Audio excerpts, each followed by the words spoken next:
하게 해야 될 것 같습니다. 안녕하십니까. 저는 서울대학교 보건대학원 보건정책관리 전공 주임이고요. 보건학과 현재로서는 학과장으로 있는 유명순입니다.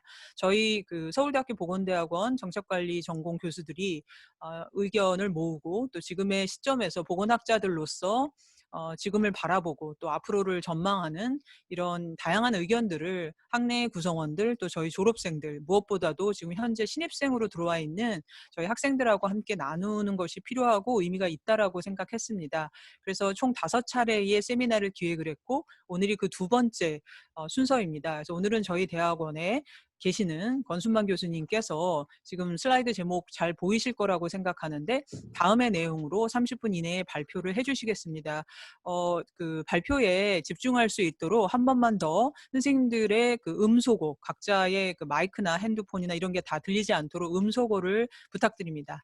자, 그럼 이 정도로 저는 말씀 마치고요. 권순만 교수님께 발표를 청해 듣고 일부 화면에 보이는 분들은 잘 보이지 않더라도 소리 없는 박수를 보내주시기를 부탁드립니다. 선생님 이제 말씀해 주시죠. 네, 이런 기회를 주셔서 감사드립니다. 그것도 이런 자리를 마련해 주신 유명순 학과장님께 다시 한번 감사드리고요.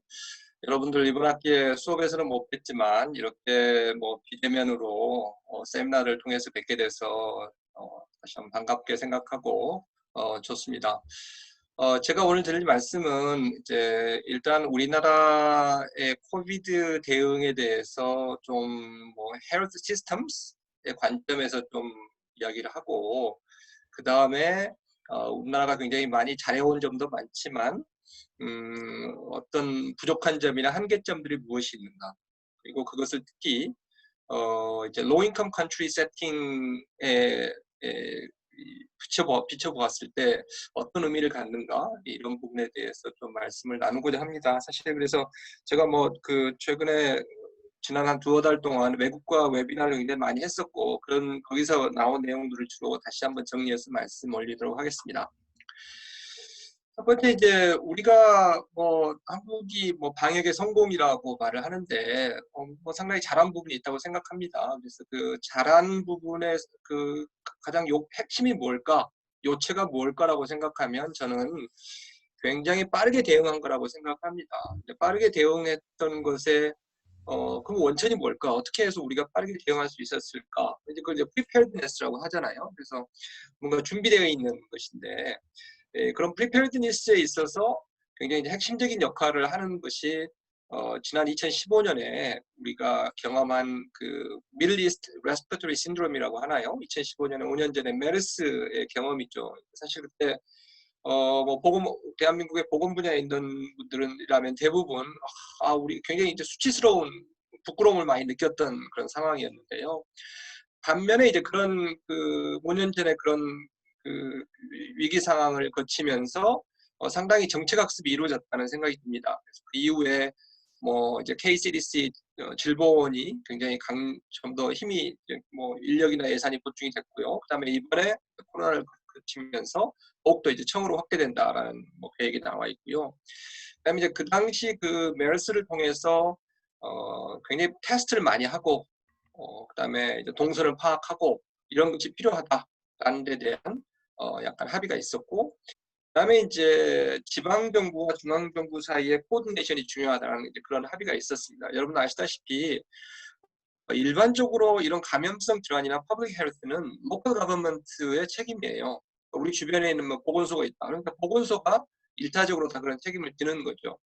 하지만 이런 이제 지난번 멀스에도 그랬고 코로나처럼 지방 정부 어떤 경계를 다 뛰어넘고 더 나아가서 이제 국가 간의 경계까지 뛰어넘는 이런 질병에 있어서는 사실 지방 정부 차원에서 독자적으로 업무를 수행하는 데 많은 한계가 있습니다. 그다음에 코로나 같은 경우에 이제 테크니컬 레벨에서 어떻게 해야 될지를 잘 모르는 부분이 있죠. 그래서 지방 정부와 중앙 정부 사이에서 코디네이션이 굉장히 중요합니다. 이런 감염성 질환에서는. 그래서 이제 지난번 메르스 이후에 법 개정이 이루어지면서 이런 역학조사관들을 KCDS 확충한다거나 동선 파악한다거나 중앙정부의 권한을 좀 높이는 이러한 일련의 정책들이 이루어져서 그 덕택에 우리가 굉장히 빨리 대응을 할 수 있었고 빨리 대응을 했기 때문에 이제 소위 말하는 뭐 flattening the epidemiological curve라는 이야기를 하잖아요. 그러니까 뭐 환자가 많이 감염을 초기에 막지 못해서 환자가 많이 발생하면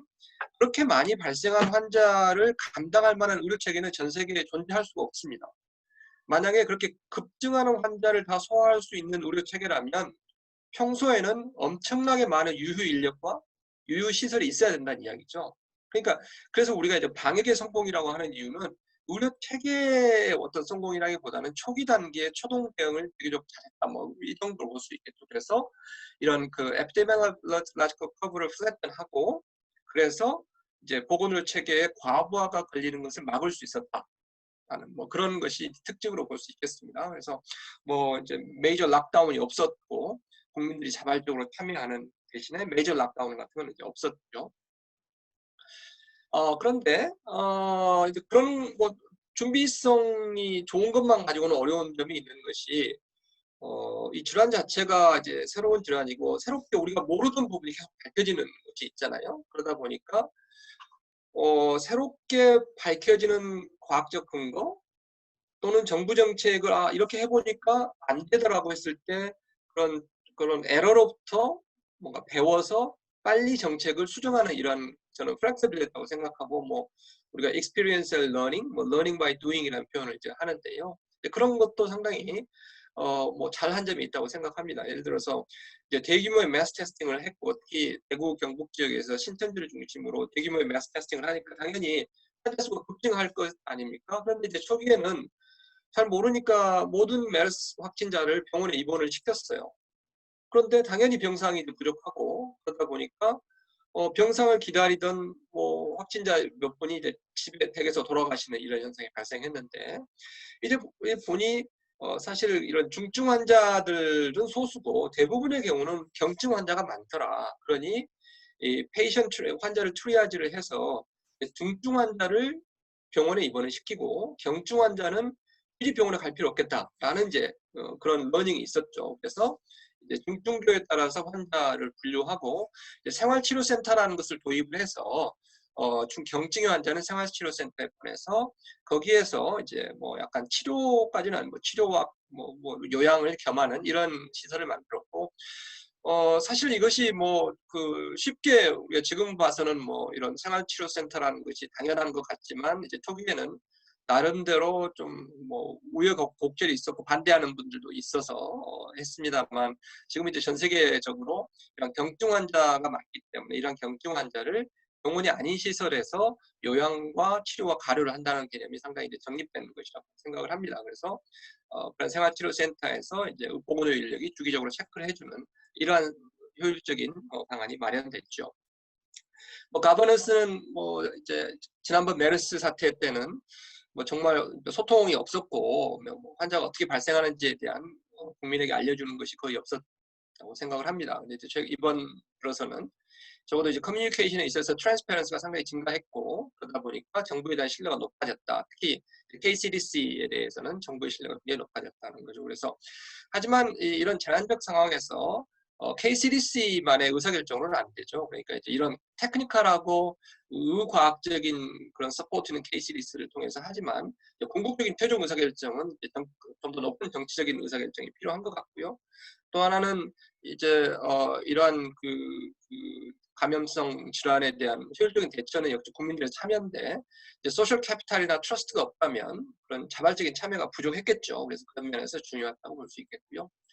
UHC의 역할에 대해서 여전히 중요하다고 생각을 합니다. 아까 말씀드렸듯이 물론 이제 치료가 필요한 확진자 수는 대폭 줄였지만 여전히 이제 치료가 경제적 부담이 되면 안 되겠죠. 그래서 이런 치료비는 건강보험급여에 해당이 되기 때문에 이제 건강보험에서 급여비를 제공하고 본인 부담금이 있는데 이런 본인 부담금에 있어서도 코로나처럼 감염성 질환의 경우에는 또 본인 부담금을 정부 예산으로 지급을 합니다. 그러니까 사실 이제 환자에게 있어서 치료에 따른 그 경제적 부담 전혀 없었다라고 볼 수 있고, 테스트 역시 이제 사전적으로 몇 가지 요건을 충족하는 경우에 테스트가 뭐 무료였고, 사후적으로라도 테스트에서 양성이 나오면 무료였기 때문에 이제 테스트 비용도 상당히 국민들에게 큰 부담이 되지 않았다. 뭐 지금 이제 서울시에서는 모든 시민들에서 테스트를 하겠다라고까지 나오는 그런 상황이었습니다.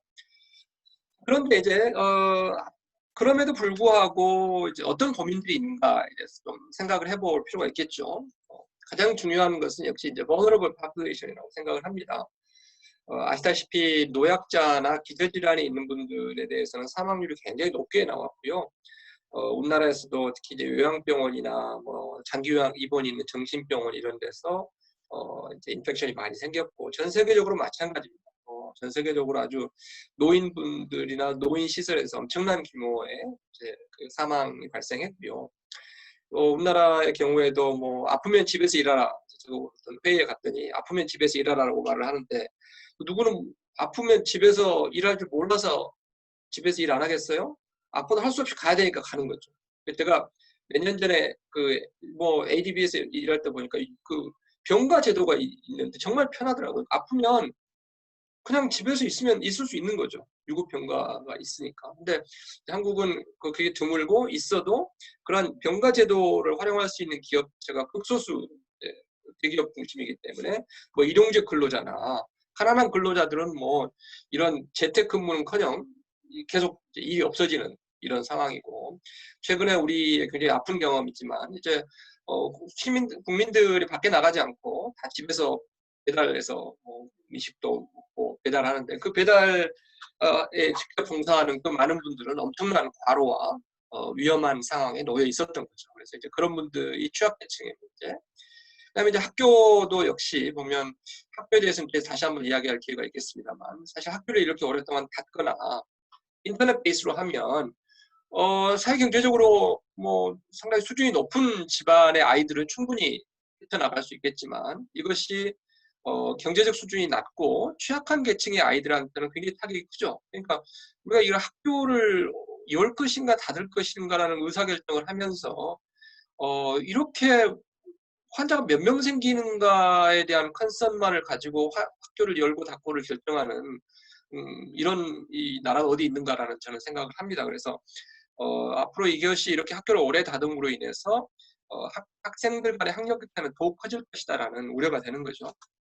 모탈리티도 보면 뭐 몇 달 전에 정말 우리나라 어떤 쪽에서 한국이 뭐 모탈리티가 굉장히 낮다라고 자랑을 했지만, 여러분 아시다시피 왜 평균적인 모탈리티가 낮습니까? 우리가 특히 이제 2월 말, 2월 중순부터 한 달 사이에 신천지를 중심으로 엄청나게 매스 테스팅을 했고, 그러다 보니까 젊은 층에서도 그 확진자가 많이 나왔죠. 그러니까 외국에는 비교적 고위험 그룹을 중심으로 이제 확진을 하다, 검진을 하다 보니까 연령이 높은 층에서 확진자가 많이 나왔지만, 한국은 무슨 일이 생기면 이제 전방위적으로 아주 그냥 모든 사람들을 검진을 하다 보니 신천지 근처에서 젊은 사람들의 확진자가 대폭 증가하고, 하지만 대부분 경증이나 무증상이고, 최근에 또 뭐 이태원 사태처럼 뭐 바를 중심으로 거쳐간 사람들을 뭐 대규모 검진을 하다 보면 또 역시 젊은 사람들에서 확진자가 많이 나오고, 그러다 보니까 전체적인 평균이 낮아진 것이지, 노인들의 확진자는 뭐 외국과 거의 차이가 없습니다. 현재 25%까지 치고 올라오고 있는 상황이고요. 그다음에 이제 또 하나는 뭐 정부에서 PPP 이야기를 많이 하고 뭐 민간 병원이 역할을 많이 했다고 하지만, 사실상 여러분 아시다시피 전체 확진자들의 대부분은 공공병원에서 치료를 받았습니다. 그래서 지방의료원의 경우 이제 그 코로나 환자를 받기 위해서 기존의 환자들 다 쫓았어요. 소개를 한 거죠. 그렇다면 그럼 기존의 공공 지방의료원에 있던 환자들은 어디로 갔을까? 답답하죠. 그리고 우리가 비록 이제 전국민 전체 의료기관에 대한 강제 지정 제도가 있기 때문에 민간 병원이 환자를 안 볼 수는 없어요. 하지만 민간 병원은 다 코로나 환자 보기를 꺼려하는 거죠. 그렇다 보니까 일단 환자가 생기면 전부 지방의료원에서 다 소화를 했고, 그다음에 일부는 이제 뭐 3차 국립대병원에서 하고, 그다음에 이제 대구 경북 같은 경우에는 동산의료라는 특수성이 있는 의료 뭐 병원이 일을 많이 했지만, 사실상 이제 공공병원이 역할이 아주 핵심적이었고, 그래서 그래서 이제 지금 다시 나오는 이야기가 이참에 우리가 정말 공공의료의 역할에 대해서 다시 한번 고민을 하고 공공의료를 확충해야겠다는 생각을 하는 거죠. 그다음에 컨택트 트레이싱의 프라이버시는 뭐 국민들이 특히 이제 메르스 이후에 국민들이 이런 컨택트 트레이싱에 대해서 광범위한 서포트가 있는 것 같아요. 그 뭐 유명순 교수님도 계속 지금 그 서베이를 하고 계시지만 그 결과를 보더라도 상당히 동선 파악에 이런 한국처럼 어그레시브한 동선 파악에 대해서 국민들이 지원을 하는데 물론 그것이 상당히 이제 법과 아까 말씀드렸듯이 그 법에 근거하고 있죠. 그런데 분명히 우리가 과연 지금 하고 있는 형태의 동선 파악이나 그 정도 수준 지금 하고 있는 수준의 정보 공개가 과연 최적의 수준인지에 대해서는 고민이 필요해요. 특히 우리가 이것을 과연 그 로인컴 컨트리의 세팅에서 과연 그런 게 가능한가? 이것이 어떤 정치적인 어뷰스에 충분히 가능성이 있는 거죠. 그래서 또 하나는 우리가 지금 로우만 하더라도 제가 외국 그 학자들하고 이야기를 하다 보면 하는 이야기가 우리는 지금 벌써 여러분 아시는지 이게 물론 이 법에 지금 근거하고는 있지만 우리는 법이 굉장히 자주 바뀌어요. 그러니까 옛날에 메르스 때도 메르스를 거치는 동안에 벌써 법을 바꿉니다. 왜냐하면 이게 문제가 된다면 즉각적으로 법을 바꾸는 거고 벌써 코로나 사태에도 벌써 3월에 법률 개정이 있었어요. 그래서 의심되는데 진단을 거부한 사람에 대한 페널티, 뭐 격리를 위반했을 때 페널티가 계속 증가하는 거죠. 그러니까 어떻게 보면 우리가 법에 근거하고는 있다고 하지만 과연 어떤 절차로 이렇게 법을 바꾸는 것인지에 대한 고민도 필요한 거죠. 우리는 법을 쉽게 바꾸는 나라라고 저는 생각이 드는데요.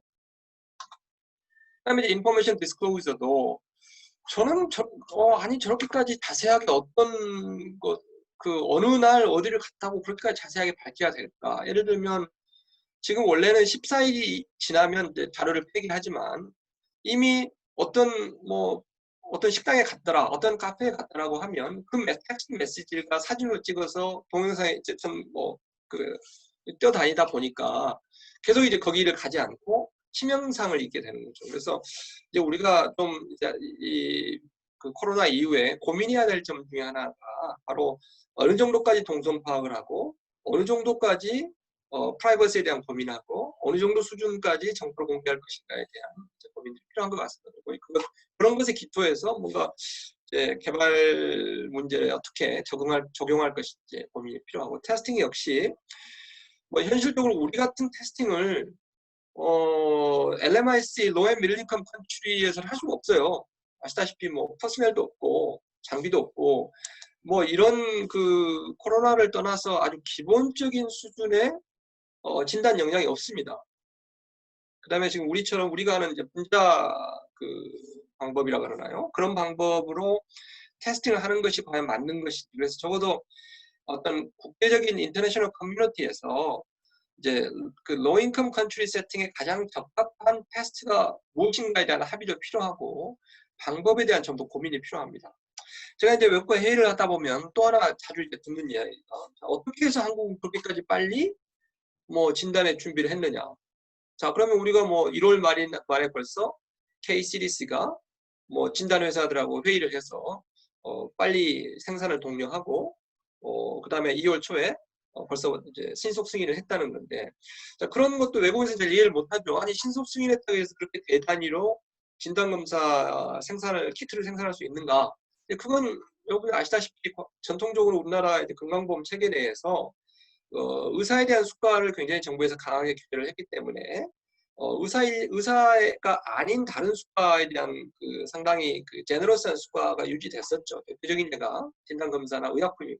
그러다 보니까 외국에 비해서 진단검사나 의약품의 사용이 한국이 굉장히 많습니다. 그러니까 이미 우리는 진단검사 산업 자체가 굉장히 커 있는 상태거든요. 외국에 비해서. 그렇다 보니까 굉장히 빠른 속도에 진단키트 생산해낼 수 있었지만 외국에서도 과연 그렇게 하는 것이 맞는지 그게 가능한지는 다른 문제죠. 이제 엑시 스트래티지를 고민해야 되는데 지금 어떤 시퀀스로 언제 어떻게 어느 정도까지 풀 것인가가 고민인데 지금까지 우리가 해오는 정도의 이런 사실 뭐 락다운은 아니지만 상당히 고강도의 그것을 전 국민들한테 요구를 하고 있는데 이런 식의 것이 과연 가능할 것인지 그다음에 사실은 좀 더 효과적인 방법은 전 분야에 걸쳐서 동일한 그 리스트릭션을 하는 것보다는 어떤 집단, 인구 집단 또는 어떤 특정 시설, 또 하나가 지역일 수도 있죠. 그것에 따라서 리스크 어세스먼트를 하고 그 리스크 어세스먼트에 따라서 고위험인 군은 고위험 시설이나 인구 집단에 대해서 좀 더 강력한 통제를 하고 그렇지 않은 집단에서 풀어주고 이런 방법이 더 효과적이다라는 생각이 듭니다. 예를 들면 이제 이런 거예요. 이게 뭐 PMI라는 것이 이제 Purchasing Managers Indicator 뭐 이런 건데요. 그러니까 이제 산업 쪽에서 그 구매를 담당하는 사람들이 얼마나 경기를 호의적으로 보느냐, 그러니까 경기 전망을 좋게 보느냐, 그래서 얼마나 앞으로 구매할 용의가 있는가, 뭐 이런 것을 나타내기 때문에 이제 앞으로 경기 전망에서 굉장히 많이 쓰이고 있는 건데, 뭐 지금 이게 뭐 골드만삭스라는 데서 옥스퍼드 대학의 인디케이터를 차용해서 쓴 거긴 합니다만, 뭐 이것들 보면 상당히 이제 그 락다운 인덱스가 굉장히 객관적인 락다운 인덱스 플러스 실제적으로 국민들이 얼마나 이동하는가를 이제 모바일 폰이나 이런 걸 통해서 일단 이거 복합 지수인데요. 락다운이 커지면 커질수록 당연히 이 PM이 경제 전망이 굉장히 떨어지기 때문에 특히 이게 서비스 산업인데요. 제가 그 매니팩처링 쪽 데이터를 보면 매니팩처링은 그 관계가 이렇게 크지 않은데 서비스 쪽에서는 이런 락다운 매저가 커지면 커질수록 당연히 엄청나게 이제 얼어붙는 것이기 때문에 심지어 선진국에서도 어차피 이제 이런 경제의 문제와 이 락다운의 문제에 대해서 이 상충 관계에 대해서 고민을 할 수밖에 없지. 그런 걸 고려하지 않고 끊임없이 락다운을 계속 될 수가는 없겠죠. 그다음에 이제 정책 과정인데 뭐 지난번에 김창엽 선생님도 말씀하셨지만 저희처럼 보건학을 공부하는 사람 입장에서 보면 지금의 의사결정이 참 저는 문제가 있다고 생각해요. 다시 말해서 확진자 수에 뭐 다른 매저로 하더라도 여전히 비슷한 매저. 다시 말해서 감염에만 초점을 맞춰서 의사결정을 하는 구조인데 우리의 목표가 확진자 수를 0으로 만드는 건 불가능하기도 하지만 과연 확진자 수를 계속 낮추는 게 가능한 것인가? 그러니까 우리의 목표는 확진자 수를 우리가 우리의 헬스케어 시스템에서 매니지할 수 있는 정도 수준에서 맞출 것이 현실적인 이야기지. 그렇지 않고 지속적으로 확진자 수에만 타겟을 하고 의사결정을 하면 그러면 그 통계적인 정책이 가져오는 재반 사회 경제적 편익이나 비용에 대해서 어떻게 할 거냐는 거죠. 지금 이 감염이 코로나라는 것이 엄청난 강한 지금 태풍이 몰려와서 모든 사람이 여기에 신경을 쓸 수밖에 없지만 자 여러분 대기 오염 우리 학교 환경보건학과에서 우리나라의 대기 오염으로 인해서 생기는 익세스 모탈리티가 있다. 많이 크잖아요. 근데 그 익세스 모탈리티를 그러면 줄이기 위해서 가장 효과적인 방법은 셧다운하는 것도 역시 셧다운하고 뭐 자동차 움직이지 않고 이러면 되겠지만 그럴 수는 없는 거잖아요. 그러니까 지금 상당히 우리 보건학적인 관점에서 보면 이런 메디컬 측면만이 아니라 전반적인 어떤 보건학적 관점에서도 경제사회적 비용과 편익을 고려해야 되는데 지금의 의사결정은 상당히 메디컬 드리븐 그걸 또 과학의 이름으로 어떤 이런 이름으로 굉장히 국민들이 기댈 수밖에 없는 상황인데 그래서 앞으로는 사실은 우리가 어떤 이것도 필연적으로 계속 우리가 다가올 것이고 세컨드 웨이브가 올 것이고 코로나가 만약 지나면 또 다른 신종 감염병이 올 수도 있잖아요. 그렇다면 우리가 이런 것들을 우리 사회에서 필연적으로 받아들여야 될 리스크로 생각을 해야 된다. 그러니까 물론 환경 파괴도 덜하고 그럼으로써 궁극적으로 인수 공통 전염병의 발생을 줄이려는 노력과 함께 우리 국민들 역시 우리의 마음가짐을 이러한 계속해서 쏟아져 나오는 리스크에 따라 리스크를 보면서 리스크를 0으로 줄이는 것이 목표가 아니라 기본적으로 어느 정도 수준의 리스크를 우리가 테이크할 것인가. 이게 윌링 투 액셉트라는 표현을 썼는데 이러한 것들에 대한 고민이 필요하다. 그러니까 물론 과학의 영역에서는 과학의 영역도 필요하고 뭐 에피데미올로지컬 리서치도 필요하고 다양한 그 인터벤션 메저의 비용과 편익과 리스트를 과학자들이 만들어줘야 되지만 궁극적으로 그걸 넘어서 어느 정도 수준까지 리스크를 안을 것인가는 국민들이 뭔가 공론화의 과정, 국민 참여가 이루어져야 된다는 거죠. 아까 말씀드렸다시피 학교를 닫는다. 학교를 닫으면 감염은 줄이겠지만 여러분 대학원 수준에서야 사실 뭐 인터넷 강의를 통해서도 큰 차이가 없을 수 있지만 어린아이들에 있어서 학교라는 것이 단순히 지식을 받는 것은 아니잖아요. 어떤 휴먼 리소스 디벨롭먼트나 사회화와 발달 과정에 있어서 핵심적인 역할을 하는 것이 학교인데 그럼 감염이 생겼다고 해서 학교를 계속 닫고 계속 할 것인가? 이런 고민이 생기는 거죠. 그다음에 이제 또 하나 우리가 고민해야 될 거, 우리도 지금 빨리 한번 곧 이제 이 보건학자들이 연구를 해야 될 것 중에 하나가 이제 코로나로 인한 인다이렉트 임팩트입니다. 그러니까 물론 코로나 환자들의 사망률도 중요하죠. 하지만 코로나가 발생했기 때문에 우리가 뭐 봉쇄에 가까운 여러 가지 조치를 하면서 그럼 코로나가 아닌 다른 질환을 가지고 있는 환자들의 의료 이용이 떨어지잖아요. 이게 이제 한국의 경우에는 뭐 물론 이제 로잉컴 컨트리나 유럽처럼 아주 락다운을 한 경우에는 굉장히 심각한 현상이 나타나겠지만 우리나라 역시 락다운을 하지는 않았지만 환자들이 밖에 나가는 걸 굉장히 꺼려할 수 있어요. 그래서 이제 우리가 disruption이라는 표현을 썼는데 그래서 최근에 연구를 보면 예를 들면 자, 영국에서 어떤 이야기를 했느냐. 그러니까 캔서 환자들을 계속 진단이 늦어진다는 거죠. 뭐 의료용을 할 수 없으니까. 그러면 6개월 또 만약에 캔서에 대한 다이그노시스가 6개월 지연이 된다면 실제로 코로나 때문에 생긴 사망률이 거의 절반에 육박한다. 저 그럼 로인컴 컨트리 아프리카 같은 데서 말라리아나 TB나 HIV 같은 거 어떻게 할 거냐.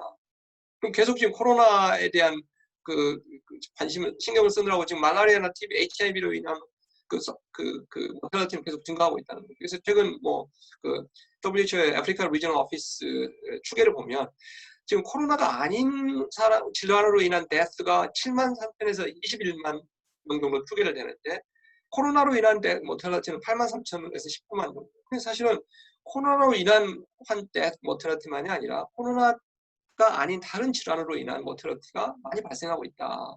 앞으로 더욱 커질 것이다. 그래서 이제 그런 의미에서 특히 보건학을 하는 사람들은 굉장히 좀 브로드한 헬스 시스템 전체의 관점에서 봐야지 단순히 이걸 감염의 입장에서 보면 안 된다는 거죠. 그다음에 이제 로인컴 컨트리 세팅에서는 UHS가 여전히 중요합니다. 그런데 아시다시피 뭐 우리나라는 보험 체계를 가지고 있지만 실제로 이런 코로나 같은 이머전시를 거치면서 과연 로인컴 컨트리에서 보험이라는 것이 정말 작동 가능한가에 대한 고민이 다시 생기는 거예요. 우리는 전국민 건강보장하면 그걸 전국민 건강보험으로 자꾸 생각을 하는데 사실은 이제 텍스 베이스드 어프로치도 충분히 가능한 것이고 최근에 이제 사회보험 어프로치에 대해서 비판이 많이 생겼는데 이제 코로나를 겪으면서 정말 다시 한번 정부의 직접적인 예산 투입이 이루어지지 않으면 안 된다는 거죠. 그래서 지금 이제 많은 후진국에서는 기존에 굉장히 경직돼 있는 정부 예산제도, 퍼블릭 파이낸셜 매니지먼트를 어떻게 플렉서블하게 만들어서 이런 위기 상황이 닥치면 정부 예산을 필요한 곳에 적극적으로 투입하는 것이 가능하게 만들 것인가 이런 게 큰 화두가 되고 있습니다. 또 하나는 이제 프라이빗 프로바이더는 우리 같은 경우는 사실 당시 지정 제도가 있기 때문에 법적으로는 동원할 수 있지만 이 민간 공급자들이 굉장히 참여를 꺼려하고 있는데 많은 로인컴 컨트리에서는 그런 것 자체가 안 돼 있고 대부분 이제 컨트랙처럴 계약 관계가 되어 있는데 계약을 이런 위기 상황에서 계약을 하려고 하지 않는 거예요, 민간 병원들이. 그래서 이제 어떻게 민간 의료기관들을 동원할 것인가가 이제 로인컴 컨트리에 상당히 중요하고 그다음에 역시 다시 생각해보면 이제 프라이머리 케어예요. 그러니까 우리는 지금 프라이머리 케어 중심이 아니기 때문에 어떻습니까? 자, 레스피레이터리 신드롬 호흡기 질환 환자가 있으면 야, 의원으로 오지 말고 선별진료소 가라. 내지는 뭐 호흡기 질환 안심병원에 가라고 이야기를 하고 있죠. 어제도 뭐 싱가포르하고 화상회의를 한 적인데 싱가포르는 우리하고 다르죠. 역시 프라이머리 케어 중심을 하겠다는 거예요. 그래서 프라이머리 케어 최일선에 있는 의원들이 1차 진료 의사들이 환자를 찾아내고 알려주고 하는 역할을 1차 진료 의사가 하는 거죠. 우리는 뭐 전혀 못하고 있어요. 그러면 로인컴 컨트리 세팅에서도 마찬가지죠. 역시 1차 진료 1차 의료 또는 뭐 발런터리 헬스 워커들을 중심으로 촘촘하게 기능을 짜주면 그 사람들이 최일선에서 환자를 조기 발견하고 환자를 교육시키고 이런 역할을 하는 거죠. 그래서 역시 이제 다시 한번 프라이머리 케어가 중요한 이런 위기 상황일수록 우리가 새로운 것을 뭐 찾아내는 것도 중요한데 근본적인 어떤 해결책에 있어서는 크게 다르지 않다라는 생각이 합니다. 이제 마지막으로 이 트레이드오프를 말씀드린다. 아까 말씀드린 대로 이 그림을 보죠. 제가 이게 이제 유명한 트레이드오프입니다. 다시 말해서 데스가 높아지는 것과 경제적 손실이 보는 것에 상충관계가 있는 거죠. 선진국 경우에 이제 이걸 보면 목 컨트롤이 없는 경우에 이 정도 사망률이 있습니다.